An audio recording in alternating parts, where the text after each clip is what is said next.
wabarakatuh. Nama saya Rachel Fahriullah. Kali ini saya akan mempresentasikan era new normal akankah menjadi akhir senjata UMKM. Artikel ini saya presentasikan untuk semua mitra UMKM yang tengah berjuang melawan senjata UMKM. Saya menyebutnya senjata, manakala saya dan mungkin teman-teman yang berkecimpung di UMKM mengalami situasi usaha seperti berjalan menuju masa gelap gulita. Dan melalui era new normal ini, saya dan kita semua berharap sunrise dan bersinar kembali geliat UMKM di seluruh negeri. Namun demikian, kita harus menyadari dan berkontribusi dalam banyak hal di dalamnya. Banyak catatan untuk para pelaku usaha agar status uji coba new normal ini tidak justru menjadi petaka yang membawa kita kembali ke senja dan kehancuran ekonomi tahap kedua. Masa pandemi COVID-19 yang sudah berlangsung lebih dari 3 bulan ini benar-benar meluluhlantahkan perekonomian masyarakat. Saya sebagai pelaku UMKM pun tak lupa dari jerat situasi ini. Omset usaha kecil saya turun bebas hingga 90% dari masa normal. Betapa tidak usaha kecil saya sangat dipengaruhi oleh pengangguran dari instansi, klinik, atau perusahaan, sedangkan di masa pandemi ini seluruh stakeholder saya sibuk membagi dana untuk penyediaan alat pelindung diri, disertai bayang-bayang penurunan pendapatan mereka yang juga turun drastis. Wacana new normal yang didengungkan oleh pemerintah dalam beberapa hari kebelakangan ini tampaknya atau mengubah angin baru yang akan membangkitkan perekonomian masyarakat. Saya pun berharap demikian. Bertahan saja sudah cukuplah bagi saya. Setidaknya saya berharap untuk mampu merumahkan pekerja dan bisa ada sisa untuk servis hingga pandemi ini berlalu. Terkait masa new normal ini, setidaknya terdapat 3 hal yang menurut catatan saya wajib untuk diperhatikan para pelaku usaha. Yaitu yang pertama, kita hidup dalam budaya masyarakat yang tidak tertib. Adalah fakta bahwa tidak tertib adalah budaya masyarakat kita secara mayoritas. Dalam masa penerapan PSBB dan pemberlakuan tanggap darurat, ketidakdisiplinan masyarakat adalah masalah yang paling banyak muncul. Ketidakdisiplinan ini khususnya terkait budaya atau kebiasaan baru yang diteguhkan oleh pemerintah melalui aturan PSBB maupun masa tanggap darurat. Misalnya, tidak memakai masker, tidak menjaga jarak, berkerumunan, menjaga posko atau portal masuk kampung, tidak tertib mencuci tangan, dan bahkan banyak yang tidak menyediakan sarana cuci tangan. Ini merupakan celah-celah risiko terhadap naiknya kasus COVID-19 di semua negara. Dan ini harus menjadi titik berat menjadi perhatian khusus kita sebagai pelaku usaha guna menentukan langkah antisipasi agar budaya-budaya tersebut tidak masuk secara kasat mata di lingkup usaha kita. Kedua, bertransformasi dengan kebiasaan baru dan memahami pola dasar penyebaran COVID-19. Bukan hanya mengambil untung dari kebijakan yang membolehkan kita kembali menjalankan ekonomi. Lebih dari itu, kita dapat dan harus berpartisipasi dalam mencegah pola penyebaran COVID-19 ini.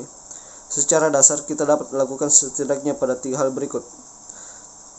Berpartisipasi dalam pembiasaan masyarakat dalam memakai masker, berpartisipasi dalam pembiasaan masyarakat sering-sering mencuci tangan, dan berpartisipasi dalam pembiasaan masyarakat untuk menjalankan physical distancing.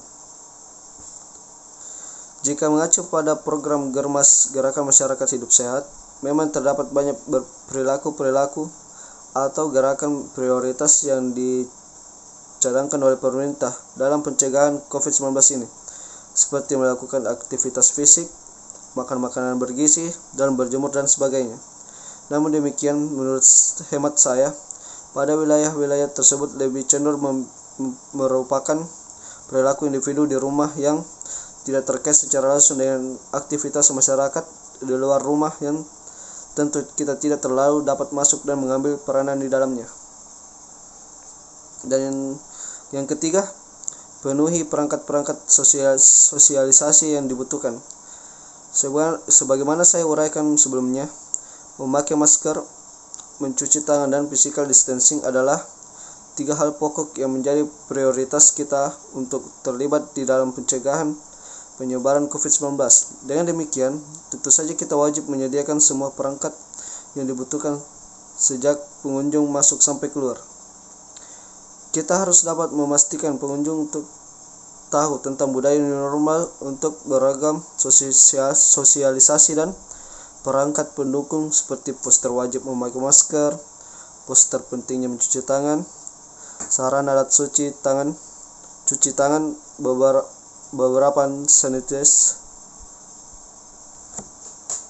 sarana alat cuci tangan berupa hand sanitizer, seperangkat botol sabun cair, beserta keran yang mudah diakses pengunjung. Poster pentingnya physical distancing beserta perangkat-perangkat harus kita kondisikan agar pengunjung bisa tertib dalam menjaga jarak. Untuk bidang usaha-usaha yang berkomitmen dengan estetika, mungkin penyediaan perangkat-perangkat sosialisasi untuk hidup sehat dalam paradigma kebiasaan baru ini tetap merepotkan. Salah pilih justru akan membuat tampilan resto atau swalayannya kita menjadi tidak sesuai dengan harapan.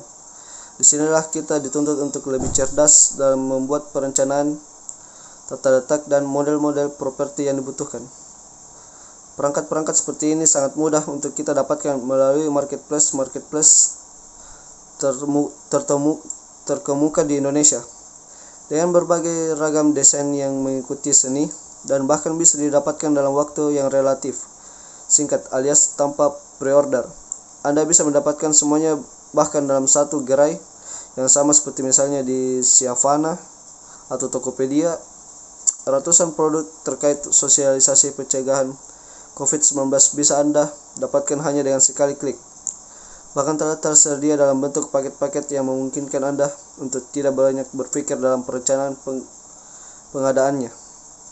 Penutup, kita sebagai pelaku usaha wajib turut berpartisipasi terhadap pencegahan penyebaran COVID-19. Bagaimanapun juga itu, kita tidak boleh hanya berharap pandemi ini cepat berakhir, sedangkan kita tidak berkontribusi dan tidak melakukan apapun untuk mencegah penyebarannya. Selamat datang di era new normal, selamat tinggal senja. Mari kita sambut kebangkitan kembali kehidupan normal yang baru.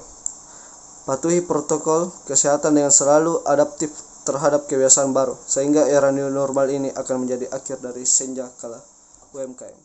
Terima kasih.